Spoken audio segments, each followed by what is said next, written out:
There's some little guy on my screen dancing with a marshmallow on his head. I don't know what that is. Welcome. I hope you can hear me. I hope it's coming through. Like I said, I don't know who this little marshmallow head guy is, but he's got quite a move. Next chapter of this book, from Turning Into Dad, the next chapter is called Baseball and Trading Cards. And then the subtitle says Stale Gum and Some of Life's Other Disappointments. There was nothing I hated worse than getting a package of baseball cards, a new package, and opening it up in the baseball. The gum was so dry and old, and it just fell apart in your hand. Really disappointing. Okay, here we go. One of the things I remember most vividly, I guess, about being young is that the passing of time brought me closer and closer to one really important thing: being able to play baseball with the big boys. My older brother made his way into organized baseball a couple of years before me. My dad, knowing that I didn't want to be left out, made it possible for me to be the bat boy of his team on one of those older boy teams. Bat boy duties were simple. When the batter got a hit and dropped the bat at the plate, the bat boy ran out to get it. There may have been other things on the job description, but that was the most important thing. At the end of the games, I remember picking up stray baseballs, putting all the equipment, the bats, the balls, the mysterious, bulky catcher's mask and pads in a big green duffel bag, and then dragging it to my dad's car. One of the few perks of being a bat boy was a free hot dog after the game. The bun was soft from the steamer, and the whole thing was covered in chili and mustard. A feast. The final perk of the bat boy season was to get to hit in a real game, albeit the last game of the season, and I'm pretty sure there was never a championship on the line. I actually got to stand in the box with my bat in my hands against a real pitcher and take my swings. It was a real heart-in-the-throat kind of standoff. For as long as I remember, I've batted and swung a golf club from the lefty stance. I do everything else right-handed. Writing, playing guitar, shooting, tennis, racquetball, although in the court sports, my backhand was always stronger than my forehand. Oh, and I found out many years later that I'm left-eye dominant. In other words, I'm pretty messed up. The simplest explanation for this split is that when we were playing miniature golf on one of our first family vacations in Florida, my dad had me face him with the golf club in his hand. He, of course, was hitting from the right side, or the correct side, as he would say.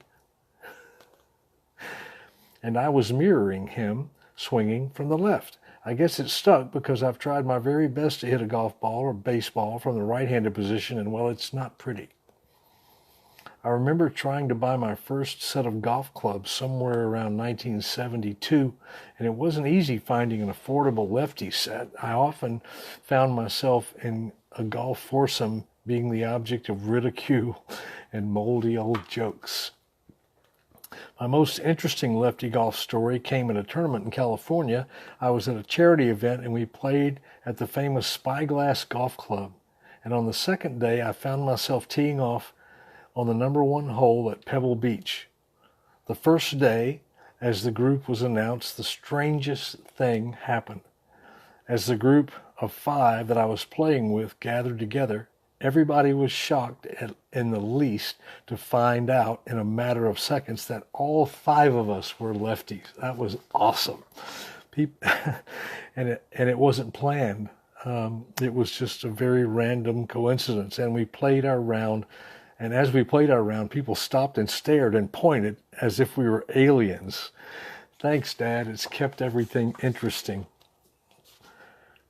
I guess my mom still has a picture or two of me with my Bat Boy uniform, holding my Bat Boy trophy, with that Bat Boy look on my face, a look not so much of pride, but, well, I'm just a Bat Boy, but I'm just glad to be here. I got me one of these here trophies for picking up bats, thank you very much.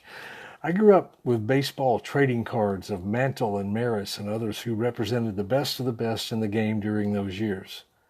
We didn't see baseball cards as investments or collections, so while we treasured them and traded them with friends, they weren't the beginnings of a stock portfolio. I do wish I had taken better care of my cards, though. When you bought a new pack of cards, the only thing you hoped for, here we go, I've already talked about this, is there'd be a new card or two for your collection and that the gum would be fresh. There was nothing more disappointing than getting cards you already possessed and a dried out slab of pink gum that crumbled into 100 pieces as soon as you put it into your mouth. What a cruel world. The fact that Mickey Mantle, Roger Maris, Yogi Berra, and the rest of my favorite players were Yankees playing in New York City didn't bother me at all. It was my personal gesture toward breaking down the walls of dissension, misunderstanding, and prejudice between the North and the South. Can't we all just get along? I didn't hold their Yankeeness against them. The fact that Mickey Mantle was really an Oklahoma boy never really meant much to me either. We didn't know about the non-baseball areas of their lives. Remember, ESPN wasn't around to snoop into the private shadows of their days and nights. These legendary players were simply names added to a short list of heroes that was headed up by my own father. We didn't know what kind of men or husbands or fathers they were. We had no idea if they hugged their kids, petted their dogs, picked up litter, helped little old ladies across the street, spoke kindly to strangers, or helped the poor. All that mattered was what happened on the field when they were suited up in pinstripes, wielding bats and gloves. We weren't exposed to their lapses in moral judgment, the excess abuses of the bottle, whether pills or drinks, or their colorful language. If they experienced valleys along with their own field mountaintops, it didn't trickle down to the newspapers or radio broadcasts in the small rural towns of northeastern Louisiana. Disappointments were more often the property of real everyday heroes that didn't have the luxury of the press looking the other way. I'll stop and say, howdy, Merca Mann and Donna Terrio. I don't know much, but I know it's not Theriot. Merca Mann, are you singing for us? Probably not tonight, but either tomorrow or Wednesday, I'm going to do a little music for you. There's Andrew Surf, Tim Halula from Topeka, Kansas. Al Yerkes, as always. Tommy Laird says it's coming through loud and clear. All right. Steve Vogus. All right. Back to our story. Where was I? My own in-house hero had his share of disappointments.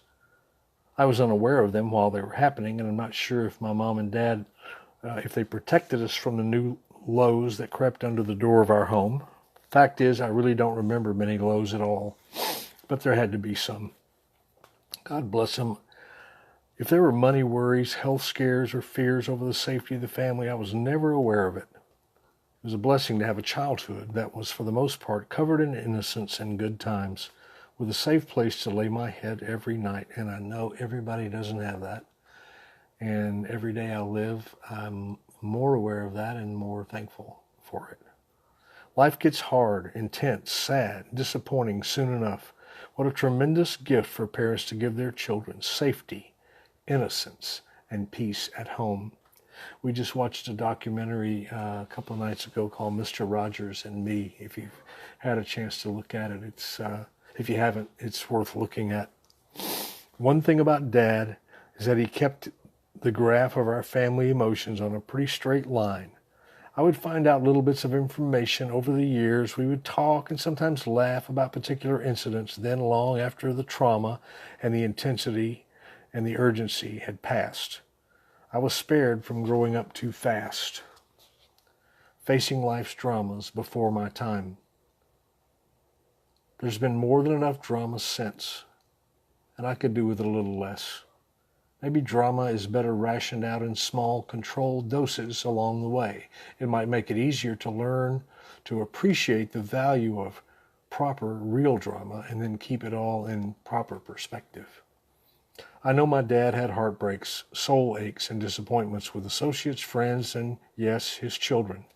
I don't know if these things had much to do with making him what he was, but they most definitely shaped who he became later in his life. Maybe his ways of dealing with life were just byproducts of who and what he was. Did he have a choice of whether or not to voice his pain? Honestly, if he had wanted to speak of his own ambitions, broken dreams, and disappointments, I don't know where he would have gone or to whom he would have told. There are only a few men, I really mean 2 or 3 men I can think of, that my dad might have opened up to with complete honesty and full disclosure. There in the cozy small town we called home, there weren't exactly a great many entries in the yellow pages for therapists or counselors. No, I can't imagine my father pouring out his heart and soul to some stranger for $100 an hour. For better or worse, I've had some reservations about the same thing. Most times my instincts have been right. But on the other hand, there have been times I've poured out my heart and soul, and it's been hard for me to admit that I needed help. When you came from the kind of place I came from, you didn't talk about it. It was embarrassing to need help, to need a therapist, to need a counselor. Those days, thankfully, are gone. And if you're in that situation, I hope you'll just lay that little thing aside and get somebody to help you with whatever you're going through. Maybe my dad and his close friends talked about life, its highs and lows, laughing about the mistakes they made and crowing about their victories, in environments safe and far from the ears of wives or curious little boys, places even more sacred and protected than the local barbershop. Right now, all these years later, I can only hope that there were occasions where my dad was able to air it out and let his feelings be known, the good, the bad, and the ugly. But I kind of doubt it. When I got old enough to understand what was going on, the few times I overheard conversations, my father was occasionally let down by people he held in some high regard. One of the mental images I have of him actually relaxing puts him horizontal on his bed, hands behind his head, listening to the LSU Tigers on a big brown Zenith radio. Not the kind of radio that was as big as a refrigerator. I'm not from that era, but I have his radio. I can't show it to you. It's impossible to get to. But we listened to the LSU Tigers.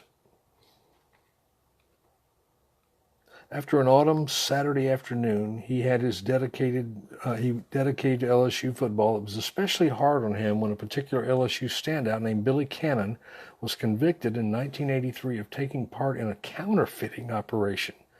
Sure, Dad was aware of the weaknesses of man, the frailty of the flesh, and the dark side of life that tempted everyone, but I believe he thought there were just a chosen few that were able to stand against such temptations and be counted worthy to take their places on his short list of heroes without compromise and without failure.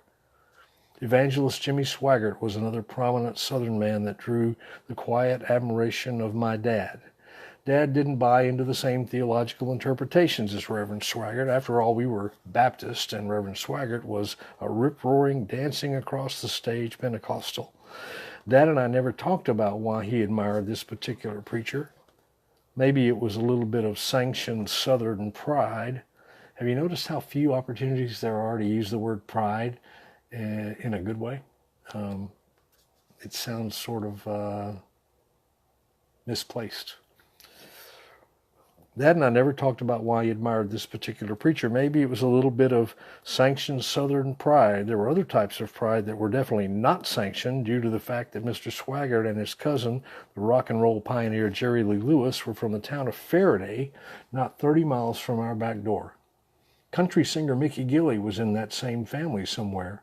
All I know is during the first few weeks of 1988, when it became public knowledge that Mr. Swaggart was not exactly practicing what he preached in regards to sexual purity and holiness, my dad's countenance and spirit fell a little further. His sadness over the weak nature of the flesh and this life grew generally deeper and darker. He recovered, but I don't know if he ever had as much hope in his fellow man or himself. His eyesight grew more accustomed to the look of the fallen world and the sadness that such hard-earned wisdom brought. The Bible is specific about so many things, and one of them instructs us to keep short accounts of wrongs suffered. In the New Testament book of Colossians, in the 3rd chapter, the 12th verse, I read these words: "Show mercy to others. Be kind, humble, gentle, and patient. Get along with each other and forgive each other. If someone does wrong to you, forgive that person, of course, because the Lord forgives you." I met Mr. Swaggart long before his fall, and I appreciated his passion for God, but I have to tell you, it took me a while to forgive him for his misbehavior, what his misbehavior did to my father, whether he knew it or not. I doubt if he did. I know that's not a gracious stance to take, and I surely don't want to be judged that way myself. Forgiveness extracts a price from the giver. It can only be replaced and rebuilt, but true forgiveness commands a piece of your heart that only God can refill. Let's face it, you, me, my dad, and yours all put some pretty high standards on others who we want to hold up as shining examples. We need examples, heroes, and champions for ourselves, and we need to be able to present them as trophies to the needy and mediocre fallen world. Heroes who are able to stand up against the temptations the rest of us mortals cannot endure. Heroes that are able to rise above the mundane and ordinary pitfalls and become supermen when it comes to dealing with the issues of life. The problem with dealing with this ideal from a mortal being is that no mortal can actually pull it off. But we all hold out hope. Even today, I still hear people say, well, everybody else might fail and not be able to walk honorably, but then there's always Billy Graham. God bless him. Now listen, I'm with you, and I don't know any person who's held in higher esteem. I'm a great admirer of Dr. Graham. I met him once, and because he's such a public personality, we all know each other through the media. I think I've had a few glimpses of his heart, and what I've seen is a humble servant who's been thrust onto a very, very large worldwide platform by the hand of God to deliver a simple, life-changing message to the generations. I don't want to put words in Mr. Graham's mouth, but I'm guessing he'd be somewhat embarrassed by all the attention and would always keep himself and his admirers aware of the fickle nature of the heart and the ways of man. My dad died still able to admire Dr. Graham.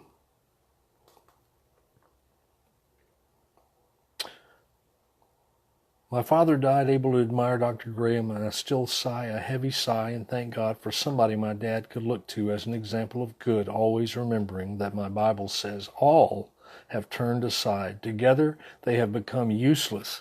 Yikes. There is none who does good. There is not even one. While this verse looks and sounds intimidating, it serves as a reminder that none of us is without fault and blame, and each one of us is one bad decision from disaster, and any goodness we might possess is simply a gift from God. It reminds me that grace is a gift, that mercy is a gift, and that I need to live in a perpetual state of gratitude that I don't get what I deserve. I hear advertisements all the time. Maybe I need to read this because sometimes I wrote this down.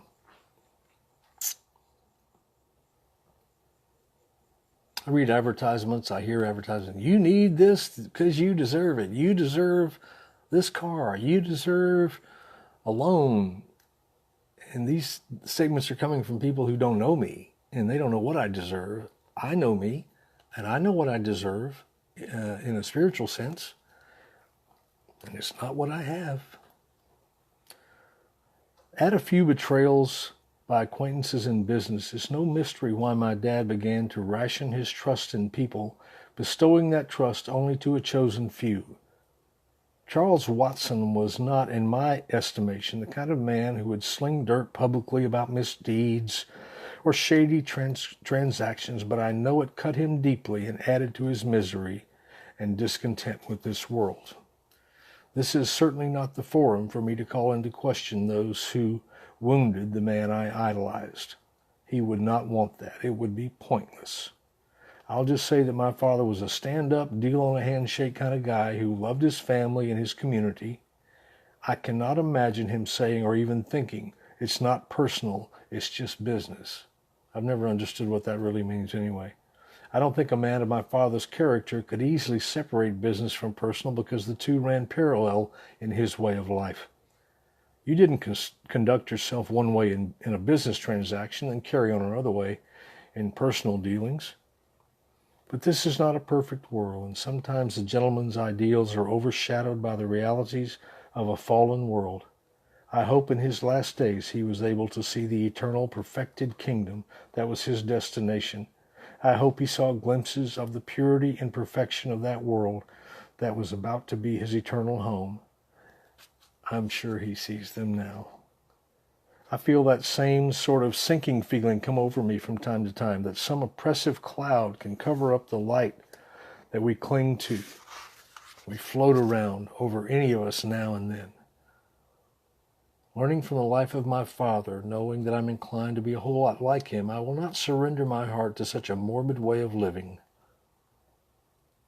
But sometimes I struggle. I want to believe in people, and I want to believe that people are honest until I have solid evidence to the contrary. That's not always easy to do.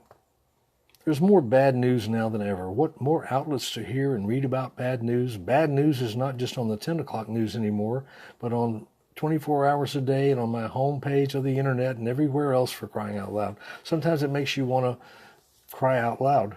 Just trying to be clever.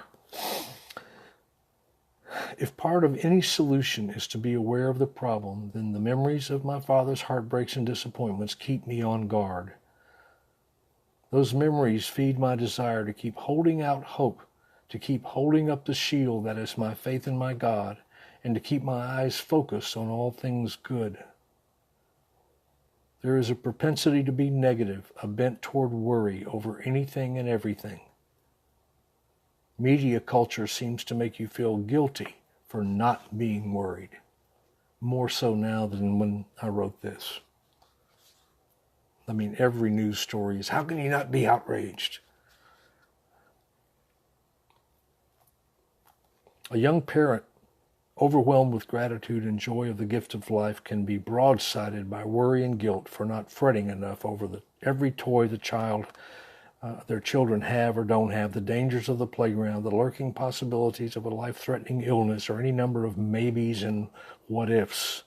Don't let those things steal the joy of being a mom or a dad if you have little ones growing up. Again, I think this is a trap and a tool of the adversary. It robs you of the joy of living and takes away hope.